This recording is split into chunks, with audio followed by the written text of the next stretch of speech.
Good morning students of class 10th। आज हम लोग का टॉपिक है क्वाड्रेटिक इक्वेशन। क्वाड्रेटिक इक्वेशन आज हम लोग पढ़ने वाले हैं। तो देखते हैं क्वाड्रेटिक इक्वेशन में क्या क्या है। क्वाड्रेटिक इक्वेशन के बारे में आप लोग जानते होंगे कि क्वाड्रेटिक इक्वेशन कहते किसको हैं। तो जिसका ग्रेटेस्ट पावर 2 होता है तो उसको बोलते हैं क्वाड्रेटिक इक्वेशन। जैसे डिग्री जिसका 2 होता है उसको बोलते हैं क्वाड्रेटिक इक्वेशन। जैसे ax square plus bx plus c is equal to 0, ये आपका क्वाड्रेटिक इक्वेशन है, क्योंकि इसका ग्रेटेस्ट पावर जिसको आप डिग्री बोलते हैं वो डिग्री कितना है, 2 है। इसको क्या बोलते हैं, क्वाड्रेटिक इक्वेशन बोलते हैं। ठीक है, तो क्वाड्रेटिक इक्वेशन में आपका एक वेरिएबल टर्म क्या है, x है। देख रहे हैं यहां पे वेरिएबल टर्म क्या है, x है। ठीक है, इस इक्वेशन में वेरिएबल टर्म x है और आपका ए बी सी क्या है, एक रियल नंबर है। ए बी सी क्या है, एक रियल नंबर है। और इस चीज को ध्यान रखिएगा, ये ए कभी भी 0 के इक्वल नहीं होना चाहिए। क्यों इक्वल नहीं होना चाहिए, क्योंकि अगर ए 0 हो जाएगा तो 0 into X square is equal to 0, फिर ये बी एक्स प्लस सी रहेगा, तब ये क्वाड्रेटिक इक्वेशन नहीं रहेगा। इसलिए ए इज नॉट इक्वल टू 0, यानी quadratic equation ax square plus bx plus c जिसमें डिग्री जिसका 2 हो उसको बोलते हैं क्वाड्रेटिक इक्वेशन बोलते हैं। ठीक है, और x उसमें वेरिएबल टर्म होता है, वेरिएबल होता है a b c, आपका क्या है, कोई रियल नंबर है, और a जो है वो 0 के इक्वल नहीं होना चाहिए। ठीक है, तो ये क्वाड्रेटिक इक्वेशन है। अब सवाल ये होता है कि क्वाड्रेटिक इक्वेशन में आप रूट को कैसे निकालिएगा, यानी आप x का जो यहां पे वैल्यू निकाल रहे हैं, यहां पे जो x का वैल्यू निकालेंगे है ना, x का जो वैल्यू निकलेगा आपको x इक्वल टू निकलेगा ना, अल्फा और बीटा हम लोग मान के बनाते थे, इससे पहले बताए थे कि अल्फा और बीटा। x का जो वैल्यू निकलेगा, x का जो जीरोस होता है वही इसका रूट होता है, यानी x का वैल्यू ही उसका रूट कहलाता है। ठीक है, तो अब रूट को फाइंड कैसे करेंगे, ठीक है, root of the quadratic equation. ठीक है, तो इस क्वाड्रेटिक इक्वेशन में रूट क्या हो जाएगा, तो क्योंकि यहां पे क्या है कि आप x का जब आप क्वाड्रेटिक इक्वेशन बनाओगे तो वहां पे x का आप इस कंडीशन में x का आप 2 वैल्यू निकलेगा। मान लीजिए x एक वैल्यू निकला x और एक वैल्यू निकला y, तो ये x और y ही इसका क्या होता है, रूट होता है। ठीक है, और रियल नंबर अल्फा और beta is called root of the quadratic equation. ठीक है, ये आपका रूट हो गया। अब सवाल ये है कि इस क्वाड्रेटिक इक्वेशन में रूट जो निकालेंगे कैसे निकालेंगे। एक तो आप जानते हो कि मिडिल टर्म स्प्लिट करता है, करते होंगे मिडिल टर्म स्प्लिट, तो मिडिल टर्म स्प्लिट करके भी आप इसमें x का वैल्यू निकालते हैं। एक ये होता है कि पहला आपका हो गया मिडिल टर्म, ठीक है, मिडिल टर्म स्प्लिटिंग।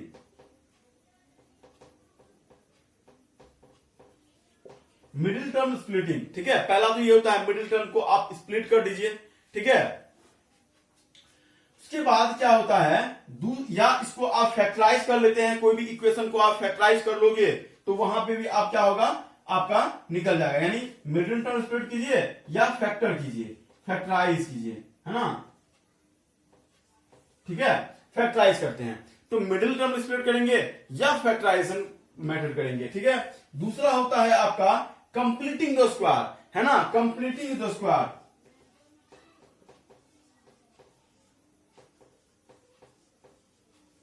ठीक है, कंप्लीटिंग द स्क्वायर। अब दूसरा होता है कि आप कंप्लीटिंग द स्क्वायर, ये तो आप पहली बार नाम सुन रहे होंगे क्योंकि इस चैप्टर में पहली बार आप पढ़ेंगे इस चीज को।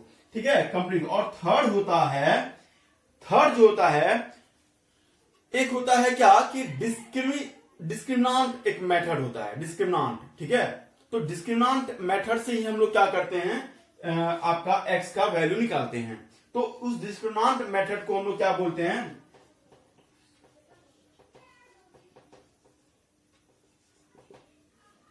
डिस्क्रिमिनांट। ठीक है, और उसी को बोलते हैं श्रीधराचार्य रूल। श्रीधराचार्य रूल भी बोलते हैं या क्वाड्रेटिक फॉर्मूला बोलते हैं। ठीक है, ये भी एक मेथड है बनाने का। ठीक है, तो अब पढ़ते हैं सबसे पहले कि मिडिल टर्म स्प्लिट से कैसे हम लोग क्या करते हैं, कैसे हम लोग निकालते हैं। ठीक है, मिडिल टर्म स्प्लिट से कैसे हम लोग x का वैल्यू निकालेंगे।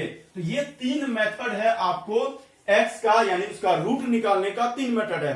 पहला मिडिल टर्म स्प्लिट कर दीजिए या फैक्टराइज कर दीजिए, फैक्टराइजेशन प्रोसेस होता है। दूसरा आप कंप्लीटिंग द स्क्वायर कीजिए, और थर्ड होता है आपका डिस्क्रिमिनांट, जिसको श्रीधराचार्य रूल भी बोलते हैं। तो उस मेथड से आप निकाल सकते हैं। ठीक है, तो सबसे पहले आप जैसे कि मिडिल टर्म स्प्लिट करते हैं, है ना, तो मिडिल टर्म में क्या होता है, एक फैक्टराइज भी करते हैं।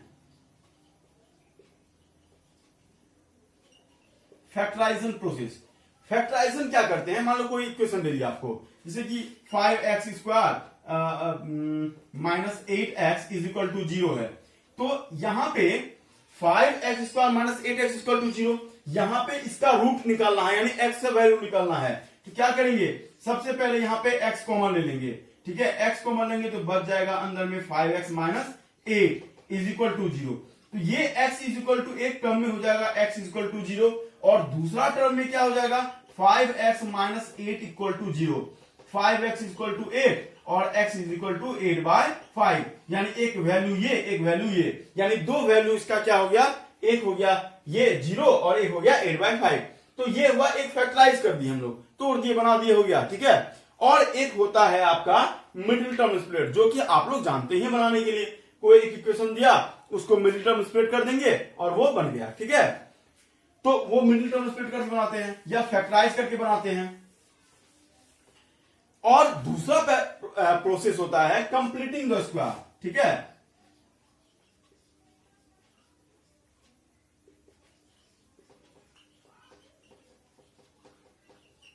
कंप्लीटिंग द स्क्वायर, ये आप पहली बार बना रहे हैं कंप्लीटिंग द स्क्वायर।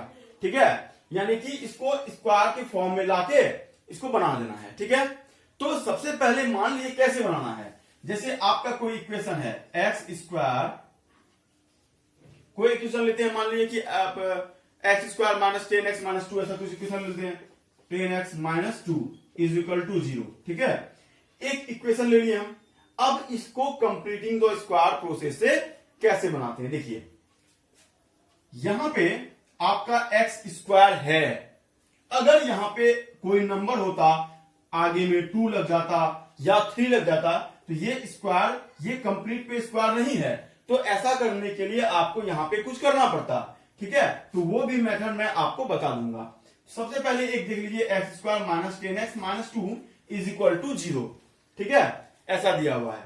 तो अब सबसे पहले आपको करना क्या है, एक्स स्क्वायर माइनस 10x को यहीं पे रख देना है, इस माइनस 2, यानी कि ये जो कांस्टेंट टर्म देख रहे हैं आप, इस कांस्टेंट टर्म को उठा के उधर लेके चले जाना है। 2 हो गया। ठीक है, अब इसको स्क्वायर के फॉर्म में लाना है, यानी कि इसको कंप्लीट स्क्वायर के फॉर्म में लाना है। कैसे लाएंगे, एक्स स्क्वायर माइनस, ठीक है, इसको 2ab के फॉर्म में लाइए। 2ab, 2 ले लिए, a के जगह में x है, x ले लिए। अब b के जगह में ऐसा क्या रखेंगे जो यहां पे 10 आ जाएगा, यानी कि जब इसी को हम लोग फैक्टराइज कर रहे हैं, तोड़ रहे हैं, तो इसी के अकॉर्डिंग बनाना है। यानी 2 तो लिख दिए, 2ab के फॉर्म में लाना है हमको सबसे पहले, तो 2 लिख दिए, a के जगह में x है, x लिख दिए, b के जगह में क्या है, यहाँ पे b के जगह में ऐसा क्या रखेंगे जो 10x हो जाएगा, तो b के जगह में 5 रखते हैं। क्या रखेंगे, 5। तो देखिए 5 टू 10x, 10x तो आ ही गया, is equal to 2, is equal to 2 हो गया। अब क्या है इसमें कि इसका मतलब कि ये b का जो वैल्यू है वो आ गया आपका 5, b का जो वैल्यू है वो कितना आ गया आपका 5 आ गया, यानी x square minus 2 into x into 5, b का वैल्यू अगर 5 हो गया तो ऐसा कीजिए कि दोनों साइड यानी both the side, both the ends में क्या करना है, आपको 5 स्क्वायर से ऐड कर देना है, यानी कि प्लस 5 का स्क्वायर इधर, 2 प्लस 5 का स्क्वायर इधर। इसलिए 5 का स्क्वायर किए क्योंकि ये इसको कंप्लीट स्क्वायर के फॉर्म में लाना है। a square minus 2ab plus b square A square minus 2ab plus B square. तो अब b के जगह में हम लोग देख लिए यहाँ पे कि b के जगह में क्या आया, 5 आ गया। b के जगह में क्या आ गया, 5। तो अब b के जगह में जब 5 आया तो ऐसा क्या लेंगे, तो b स्क्वायर लेना पड़ेगा क्योंकि b स्क्वायर के फॉर्म में चाहिए था। अब देखिए ये किसका फॉर्मूला बन गया, x माइनस, यहां माइनस है, कितना है 5 है ना, यहाँ पे 5 है, तो 5 का whole square is equal to 2 plus 25। x minus 5 का whole square is equal to 27 लिख दिए। यहां तक समझ में आ गया। अब आगे बढ़ते हैं। x माइनस 5 का होल स्क्वायर है, तो x माइनस 5 होल स्क्वायर जब हटेगा तो कंप्लीट क्या हो जाएगा, या हाँ प्लस माइनस अंडर रूट 27, ठीक है। अब x minus 5 is equal to 27 को क्या लिख सकते हैं, 3√3 लिख सकते हैं, 3√3 लिख दिए, ठीक है, लिख सकते हैं ना ऐसा। अब x minus 5 is equal to, एक बार क्या हो जाएगा 3√3 प्लस में, और दूसरा कंडीशन में x minus 5 is equal to minus 3√3। x is equal to 3√3 plus 5, और एक तरफ क्या आ जाएगा x is equal to minus 3√3 plus 5, यानी आपका ये x का क्या हो गया, वैल्यू हो गया। x का जो है ये 3√3 प्लस 5 और माइनस 3√3 प्लस 5 क्या हो गया, x का वैल्यू हो गया। तो यही आपका है कंप्लीटिंग स्क्वायर, यानी कंप्लीटिंग स्क्वायर के मेथड से आप क्या किए, यहां पे रूट निकाले, यहां पे एक रूट ये और एक रूट ये हो गया, ठीक है बच्चों, समझ में आ गई होगी ये बात को, ठीक है। तो अब ये है कंप्लीटिंग स्क्वायर, ये कंप्लीट स्क्वायर तो हो गया। इसी से संबंधित और भी कुछ क्वेश्चन होंगे जो मैं आपको क्लियर कर दूंगा, ठीक है। फिलहाल अभी आगे क्या है, तीसरा मेथड डिस्क्रिमिनांट मेथड से कैसे बनाना है। डिस्क्रिमिनांट मेथड वो भी आप पहली बार पढ़ रहे होंगे क्योंकि ये भी आपको फर्स्ट टाइम ही बुक में आया है, ठीक है। तो डिस्क्रिमिनांट मेथड में क्या है, जैसे आपका क्वेश्चन है ax square plus B X plus C है, ठीक है, ax square plus B X plus C है। तो इस कंडीशन में सबसे पहले आप डिस्क्रिमिनांट यानी d को एक्सप्रेस कीजिए। d को एक्सप्रेस करने के लिए फॉर्मूला होता है under root B square minus 4ac। क्या होता है, d is equal to B square minus 4ac होता है, ठीक है। ये आपका डिस्क्रिमिनांट का फॉर्मूला हुआ। b क्या है, ये x का कोफिशिएंट है, 4 फॉर्मूला में है। a क्या है, ये x स्क्वायर का कोफिशिएंट है, और c क्या है, कांस्टेंट टर्म है। B square minus 4ac d is equal to निकाल लिए, ठीक है। अब d निकालने के बाद हम लोग को करना क्या है, x का वैल्यू निकालना है। तो x का वैल्यू निकालने के लिए फॉर्मूला होता है, ठीक है, minus B plus under root D by 2a, और दूसरा होता है क्योंकि x का हर कंडीशन में 2 वैल्यू निकालते हैं, तो एक ये हो गया, फिर होगा एक minus B minus under root D by 2a। d क्या है, d है b square minus 4ac। d क्या है, b स्क्वायर माइनस 4ac है। तो यहां पे d के जगह में जो आपका वैल्यू आएगा वही पुट कर देना है, या डायरेक्टली आप बी स्क्वायर माइनस 4ac यहां पे रख के बना सकते हैं, ठीक है। तो ये x का फॉर्मूला है। लेकिन अब d जब आप निकालोगे तो उसमें भी आपका रूट का नेचर पता चलेगा कि रूट का नेचर क्या है, ठीक है, रूट का नेचर क्या है। तो नेचर क्या है, अगर आपका d 0 से ग्रेटर हुआ, 0 से ग्रेटर मतलब क्या, d अगर पॉजिटिव हुआ, 0 से ग्रेटर मतलब क्या, d अगर पॉजिटिव हुआ यानी पॉजिटिव वैल्यू आएगा। अगर आप d को तोड़े, मान लीजिए 5 आ गया या 25 आ गया, तो ये जो आया आपका पॉजिटिव आया, यानी d का वैल्यू 0 से ग्रेटर आया, ठीक है। तो d का वैल्यू अगर 0 से ग्रेटर आ रहा है तो वो जो होगा क्या होगा, वो जो आपका होगा real and unequal,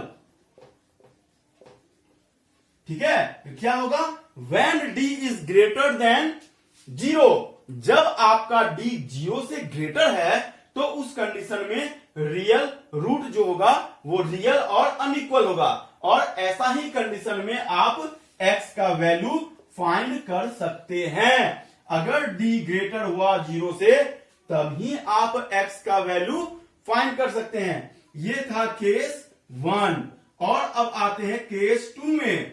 when d is equal to 0, जब d 0 के इक्वल हो जाए तब उस कंडीशन में क्या निकलेगा, रियल एंड यहां पे क्या हो जाएगा, इक्वल हो जाएगा। क्या हो जाएगा, इक्वल। तब वो जो आपका नेचर होगा वो क्या हो जाएगा, रियल और इक्वल।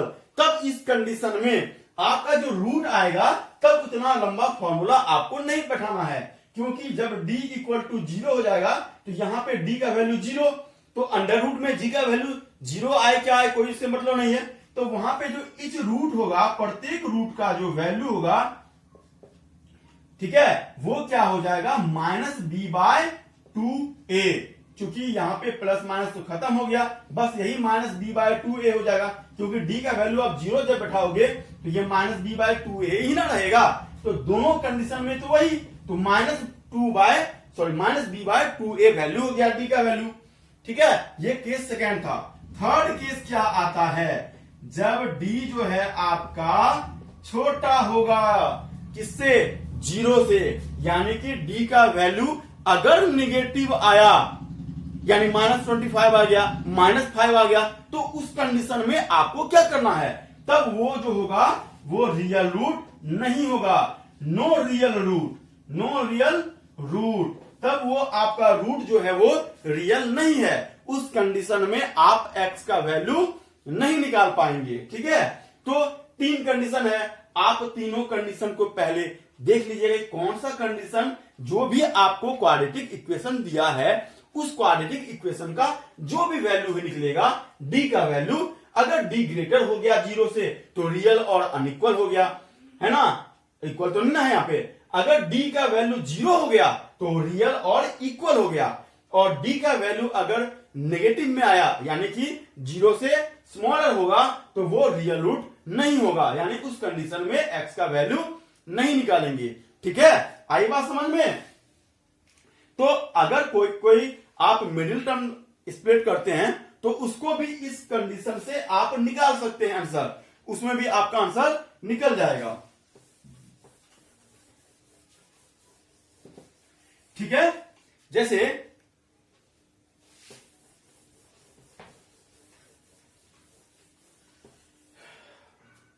इससे पहले हम पढ़ाए आपको कंप्लीटिंग स्क्वायर का निकालने के लिए। ठीक है, तो वो भी मेथड आपका थोड़ा अलग टाइप का कभी कभी दे देता है। जैसे मान लीजिए आपका क्वेश्चन है 2x² माइनस 10x माइनस 2, ऐसा क्वेश्चन दे दिया इज इक्वल टू 0। तो सबसे पहले कंप्लीटिंग स्क्वायर निकालने के लिए ये 2 जो है ये इसका जो वैल्यू है, कंप्लीट में स्क्वायर तो दिया नहीं है, सिर्फ x पे स्क्वायर दिया है, सिर्फ x पे स्क्वायर दिया है। तब इसमें क्या करेंगे, ऐसा क्या करेंगे जो कंप्लीट पे स्क्वायर हो जाए। तो या तो आप इसको √2x का स्क्वायर लिख सकते हैं, √2 का स्क्वायर 2 और x स्क्वायर आ गया। ठीक है, और ये जो रहेगा 10x इज इक्वल टू 2। ये जो प्रोसेस वो प्रोसेस चलेगा यहाँ पे, लेकिन बस मैं इसके लिए बता रहा हूं। या नहीं तो पहला केस, या ये आप ये करेंगे। दूसरा केस क्या कर सकते हैं इसमें भी बनाने के लिए, कि यहां पे अगर 2 दिया हुआ है तो इसको ऐसा क्या करेंगे जो स्क्वायर के फॉर्म में आ जाए, तो 2 से मल्टीप्लाई कर देते हैं सभी में। तो 2 से सब में मल्टीप्लाई करेंगे तो हो जाएगा 4x² minus 20x minus 4 is equal to 0 हो जाएगा ना ये फॉर्मूला। अब ये 4x² है तो इसको 2x का स्क्वायर लिख देंगे, minus 20x is equal to 4। ये प्रोसेस से फिर बन जाएगा, ऐसा भी कर सकते हैं। ठीक है, या नहीं तो और एक चीज कर सकते हैं, 2 से डिवाइड कर दिए सब में। जब 2 से डिवाइड करेंगे तो ये 2 कैंसिल हो गया, बचा सिर्फ x², ये 5 हो जाएगा, ये 2 1 हो गया, सब में कट के फिर वही हो जाएगा। तो वो भी प्रोसेस से आप बना सकते हैं, तो ऐसा होगा। ठीक है ना, तो इससे जो प्रॉब्लम्स होंगे, क्वेश्चन होंगे, वो मैं आपको नेक्स्ट वीडियो में कंप्लीटिंग स्क्वायर का और डिस्क्रिमिनांट का कुछ इंपॉर्टेंट क्वेश्चन जो होगा वो मैं आपको बता दूंगा। ठीक है, फिलहाल आप अभी क्वाड्रेटिक इक्वेशन में इतना ही जानिए। ठीक है, क्वाड्रेटिक इक्वेशन में वर्ड प्रॉब्लम भी है जो कि ज्यादा हार्ड नहीं होता है, बस वर्ड प्रॉब्लम है, आपको समझ के बनाना होगा। लेकिन फॉर्मूला बेस्ड क्वेश्चन जो आप फैक्टराइज करोगे, ठीक है, या मिडिल टर्म स्प्लिट करोगे या कंप्लीटिंग स्क्वायर करोगे, तो ये सब प्रोसेस के लिए आपको मैंने सारा बता दिया है। इससे रिलेटेड क्वेश्चन आपको जब भी आएंगे तो आप बना सकते हैं। ठीक है, तो आपको फिर मैं नेक्स्ट वीडियो में और भी क्वेश्चन, इंपॉर्टेंट क्वेश्चन से बता दूंगा। ठीक है, ओके बाय।